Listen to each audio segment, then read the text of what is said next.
Now more Good Day Dakota on KX News. 6:37, welcome back. Well, in this year's legislative session, state lawmakers expanded several programs which made it possible for more North Dakotans to qualify for certain tax credits.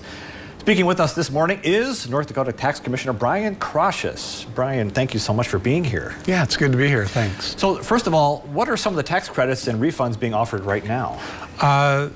Lawmakers, as you mentioned, this past session passed historic tax relief, a historic tax relief bill, over $500 million, $515 million. Three primary components. One was the homestead tax credit. There was a primary residence credit, was part two, and income tax reduction. So they were quite busy, and the homestead tax credit expanded significantly, which is really good. More people will be eligible going forward on that program. And why are you telling us about this now? It's early. It's a little bit early, but people need to start planning and getting ready to apply. There is a good window in terms of the application period, but we're getting a number of phone calls in terms of the different programs. How do they work? What's the timing on them? So we're trying to get the word out.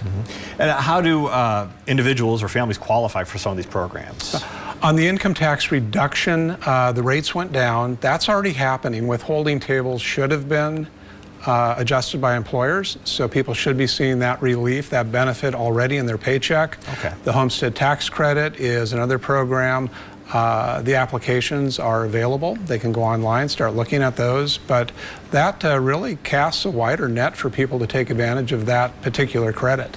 So people at home watching, they could probably save about how much on average would you say?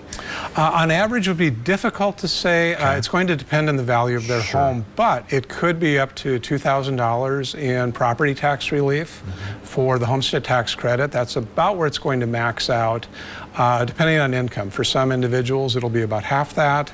But for everyone, it should be fairly substantial. And the income threshold, that's the big thing that changed. It went from a $42,000 maximum to a $70,000 maximum in terms of household income.